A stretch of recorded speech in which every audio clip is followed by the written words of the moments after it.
Et je le disais tout à l'heure encore, d'habitude, c'est un boxeur qui est beau à voir boxer. Oui.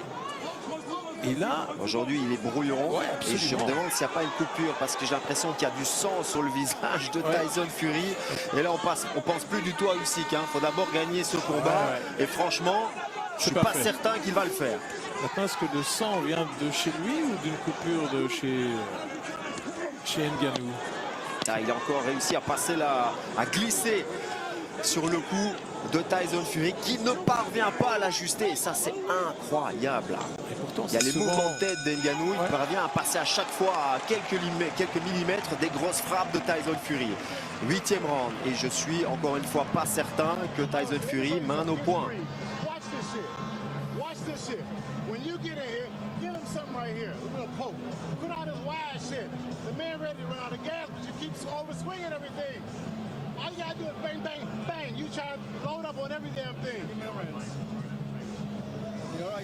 Je pense qu'il faut qu'il gagne tous les rounds maintenant.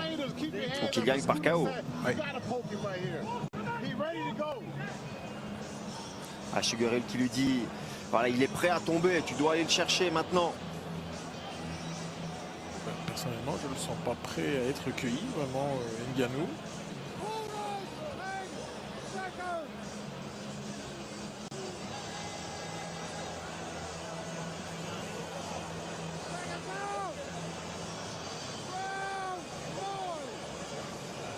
Il y a des grosses frappes, il y a des grosses frappes.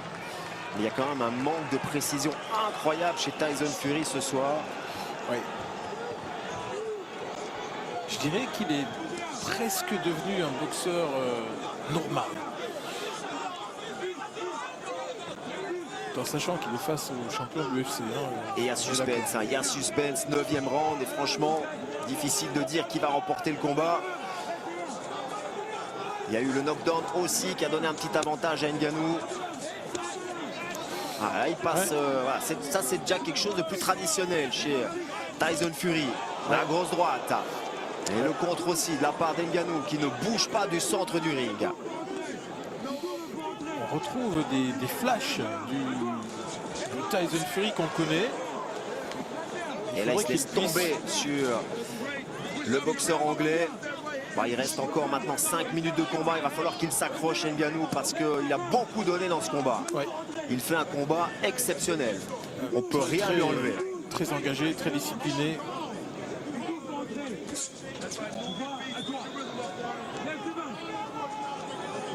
Là, il y a de la place pour la droite. Dès qu'il se met en fausse patte, Ngannou.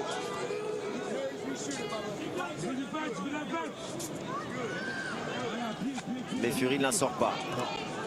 Ngannou, il a besoin de souffler quand même, ça se voit là. Les bras commencent à être lourds. Oui, mais Fury le laisse récupérer. Oui. Et on comprend, regardez sa musculature, on le sait depuis le début, il faut beaucoup d'oxygène pour nourrir tous ces muscles qui sont mis à rude épreuve quand même depuis une bonne vingtaine de minutes maintenant. Et Fury n'a pas l'impression.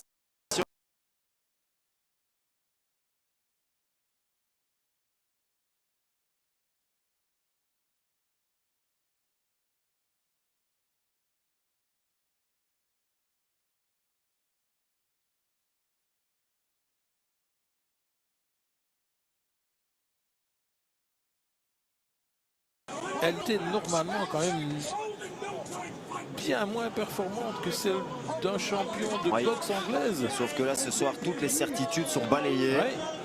Et c'est un combat beaucoup plus compétitif et indécis. On a dit,